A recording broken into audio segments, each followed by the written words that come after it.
하나님의 말씀 신약성경 누가복음 1장 26절에서 38절 말씀 함께 봉독하겠습니다. 누가복음 1장 26절에서 38절입니다.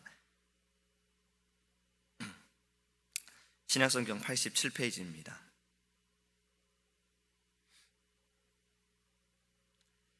여섯째 달에 천사 가브리엘이 하나님의 보내심을 받아 갈릴리 나사렛이란 동네에 가서 다윗의 자손 요셉이라 하는 사람과 약혼한 처녀에게 이르니 그 처녀의 이름은 마리아라. 그에게 들어가 이르되 은혜를 받은 자여 평안할지어다, 주께서 너와 함께 하시도다 하니, 처녀가 그 말을 듣고 놀라 이런 인사가 어찌함인가 생각하매 천사가 이르되 마리아여 무서워하지 말라. 네가 하나님께 은혜를 입었느니라. 보라, 네가 잉태하여 아들을 낳으리니 그 이름을 예수라 하라. 그가 큰 자가 되고 지극히 높으신 이 아들이라 일컬어질 것이요, 주 하나님께서 그 조상 다윗의 왕위를 그에게 주시리니 영원한 야곱의 집을 왕으로 다스리실 것이며 그 나라가 무궁하리라.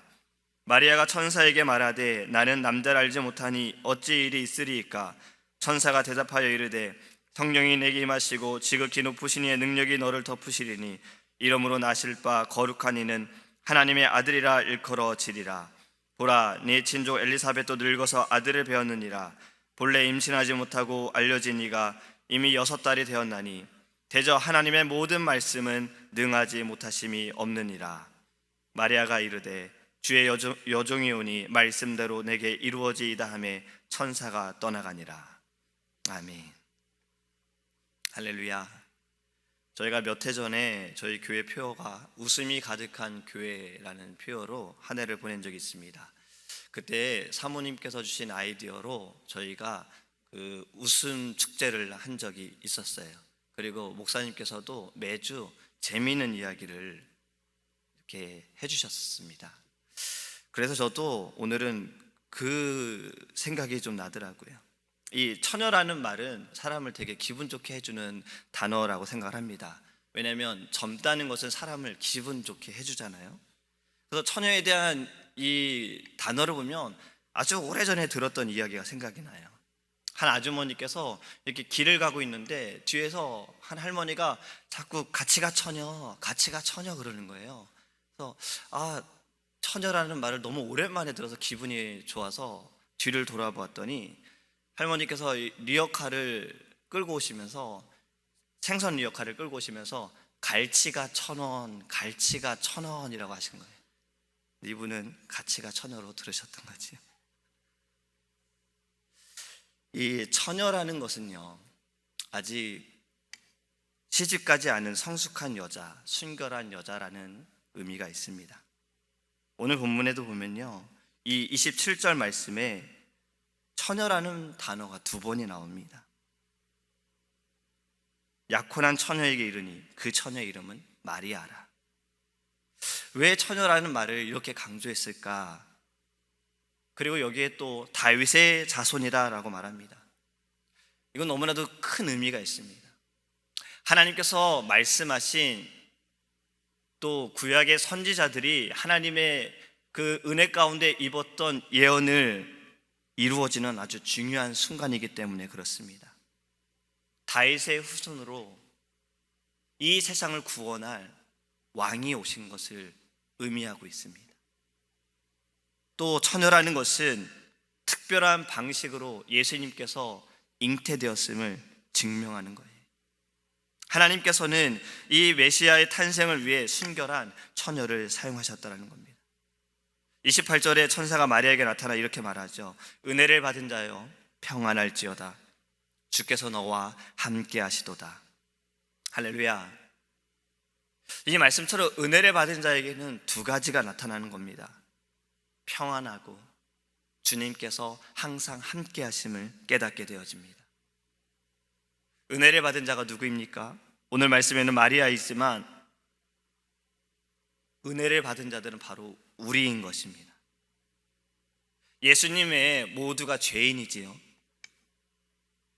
은혜를 받다는 것은 우리가 구원의 선물을 받고 하나님의 자녀로 살아가는 것, 바로 이것이 은혜인 것입니다.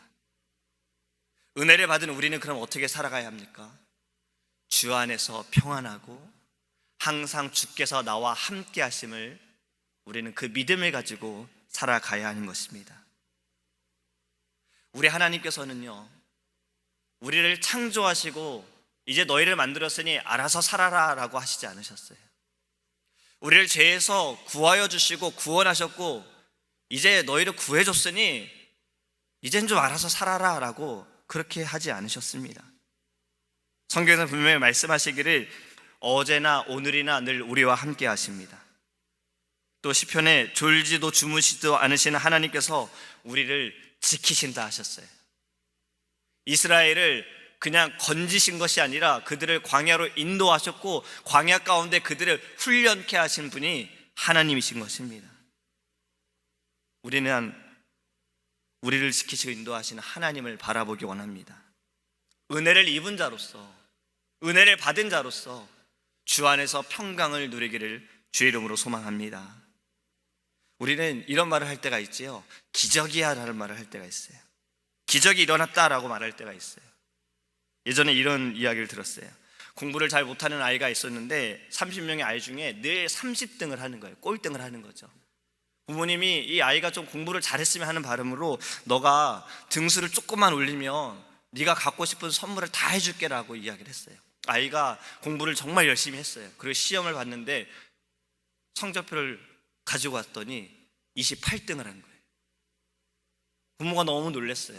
너가 어떻게 이렇게 공부를 열심히 해서 좋은 성적을 얻었니? 라고 말하니까 아이가 말하기를 2명의 아이가 아파서 학교에 못 와가지고 시험을 못 봐서 제가 28등을 했어요 라고 말한 거예요.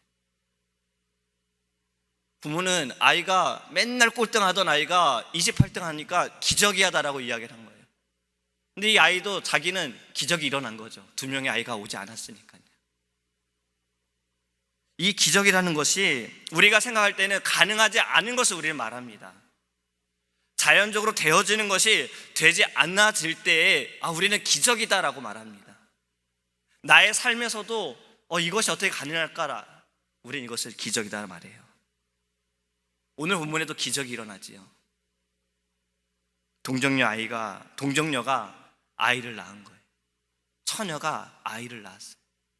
마리아도 이것을 알기에 분명히 말씀하기를 나는 남자를 알지 못하는데 어찌 이러한 일이 일어나느냐라고 천사에게 묻습니다. 믿음이 없는 고백입니까?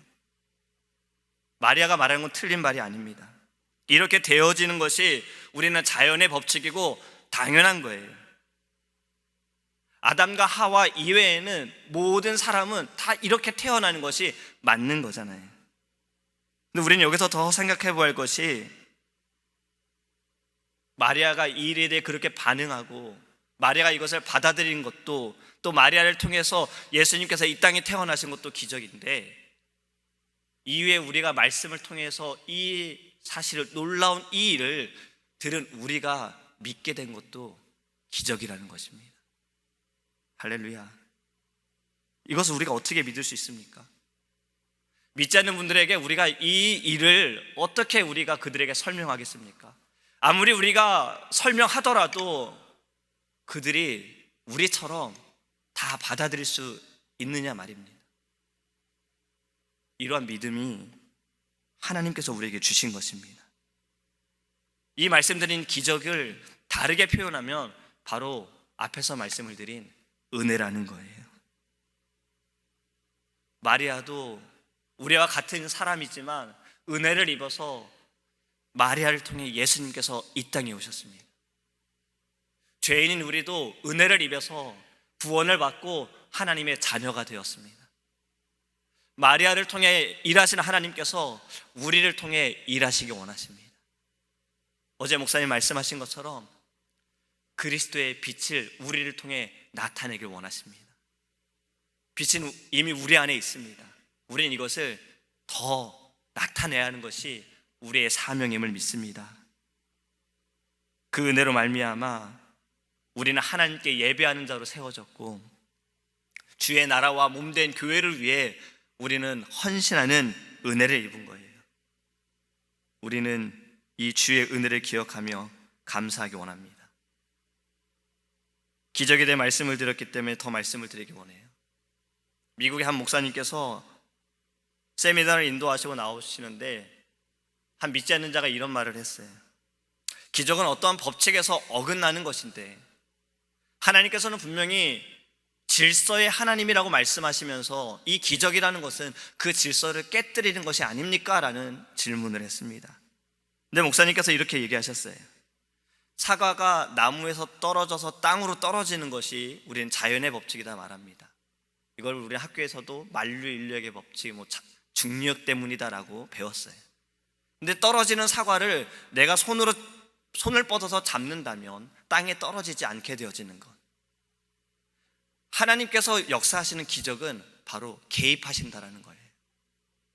하나님께서 우리의 모든 일에 질서의 하나님께서 손을 뻗으셔서 하나님이 역사하시는 것, 그것이 우리는 기적이다라고 말하는 겁니다.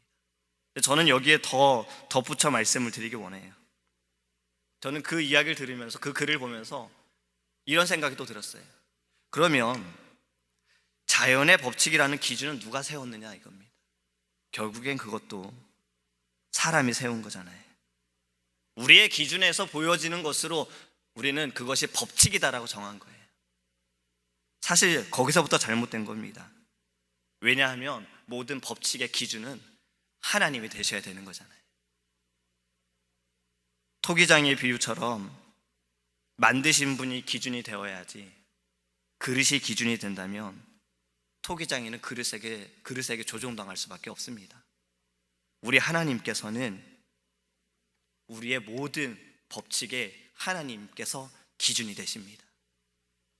이것을 볼 때 우리는 기적이라 하지만 하나님이 보실 땐 기적이 아닌 거지요. 하나님께서는 그냥 일하신 것입니다. 우리는 우리의 기준에서 하나님을 판단하는 어리석음을 버려야 합니다. 하나님의 기준에서 우리 자신을 돌아보는 신앙을 갖기를 원합니다. 그러할 때에 하나님께서 우리에게 주신 은혜가 얼마나 큰 것인지를 깨닫게 될 줄 믿습니다. 결론의 말씀입니다. 두려워하고 하나님의 능력을 믿지 못하는 이들에게 말씀하시는 것이 오늘 결론이에요. 37절에 대저 하나님의 모든 말씀은 능하지 못하심이 없느니라. 할렐루야. 하나님의 말씀은 어떠한 것은 가능하고 어떠한 것은 불가능한 그러한 것이 아닙니다. 하나님의 모든 말씀은 능치 못함이 없으십니다. 지금 마리아에게 나타난 이 모든 것도 하나님의 말씀으로 인해 되어진 것을 믿습니다. 그 말씀을 이루시기 위해서 다윗의 자손으로 동정녀 마리아를 통해서 예수 그리스도가 이 땅에 오심을 믿습니다. 우리에게 언약하신 말씀도요, 지금까지도 이루어졌고 앞으로도 이루어질 줄 믿습니다. 하나님의 말씀은 나의 믿음과 나의 신앙에 따라서 이루어지는 것이 아니라 하나님께서 이미 말씀하셨기 때문에 그 말씀은 반드시 하나님의 때에 이루어지게 될 것입니다. 우리는 이 믿음을 가지고 하나님께 나아가기 원합니다. 마리아가 천사로부터 이러한 말을 들었을 때 두려워하고 떨리는 마음이었을 거예요. 우리도 그러한 마음이 될 수 있어요. 어찌 이러한 일이 내게 일어날 수 있는가? 좋은 일이든 좋지 않은 일이든 어떠한 상황에서 어찌 내게 이러한 일이, 아니 내가 이렇게 예배하고 내가 이렇게 열심히 했는데 어찌 이러한 일이 내게, 어떠한 일이든 우리는 하나님의 말씀을 붙들고 살아가기 원합니다. 하나님의 말씀은 반드시 이루어집니다. 말씀하신 대로 주님은 다시 이 땅에 오실 것이고 우리는 주님과 영원히 하나님의 나라에서 기쁨으로 살아갈 줄 믿습니다. 이 아침에 우리가 하나님의 그 말씀을 믿으며 감사하며 부르짖는 아침이 되기를 간절히 소망합니다. 기도하겠습니다. 고마우신 하나님, 주의 말씀은 반드시 이루어집니다. 주의 말씀은 능치 못하시는 일이 없으십니다. 주의 말씀은 능력이 있고 권세가 있고 주의 말씀을 통해 우리를 구원하여 주셨고 주의 말씀으로 이 세상을 창조하셨고 주의 말씀이 곧 예수 그리스도이십니다. 주의 말씀을 믿고 의지하며 주의 말씀으로 승리하게 하여 주시옵소서. 이 세상에 일어나는 모든 일들이 우리의 눈으로 기준을 세움이 아니라 하나님의 그 중심 가운데 기준을 세우기 원합니다. 우리가 말하는 모든 법칙도 결국엔 하나님께서 기준이시고 하나님께서 역사하셨고 하나님이 나타내심을 믿게 하여 주시옵소서. 우리의 모든 삶의 기적도 하나님의 은혜인 줄 믿습니다. 지금도 우리가 기도하는 모든 것이 하나님 이 기적이 일어나기를 원합니다라는 것도 하나님의 은혜임을 믿습니다. 주님, 놀라운 하나님의 그 일을 나타내셔서 우리의 입술을 통해 하나님을 더욱더 증거하게 하여 주시옵시고 내 안에 계신 예수 그리스도의 빛이 하나님 많은 이들에게 밝혀질 수 있도록 하나님 은혜를 더하여 주시옵소서. 주님, 이 땅에 오심을 감사합니다. 우리를 위해 오심을 감사합니다. 낮고 낮은 모습으로 오셔서 어떠한 일을 당하시는 줄 아시면서도 오심을 하나님 감사합니다. 다른 누구보다도 우리가 더 축하하며 감사하며 하나님 영광 돌리는 믿음의 그러한 삶으로 살아갈 수 있도록 오늘도 우리와 동행하여 주시옵소서. 성령 충만함으로 날마다 승리케 하실 줄 믿사오며 예수 그리스도의 이름으로 간절히 기도합니다. 아멘. 하늘에 계신 우리 아버지여, 이름이 거룩히 여김을 받으시오며 나라의 임하옵시며 뜻이 하늘에서 이룬 것 같이 땅에서도 이루어지이다. 오늘날 우리에게 일용할 양식을 주옵시고 우리가 우리에게 죄 지은 자를 사하여 준 것 같이 우리의 죄를 사하여 주옵시고 우리를 시험에 들게 하지 마옵시고 다만 악에서 구하옵소서. 대개 나라와 권세와 영광이 아버지께 영원히 있사옵나이다.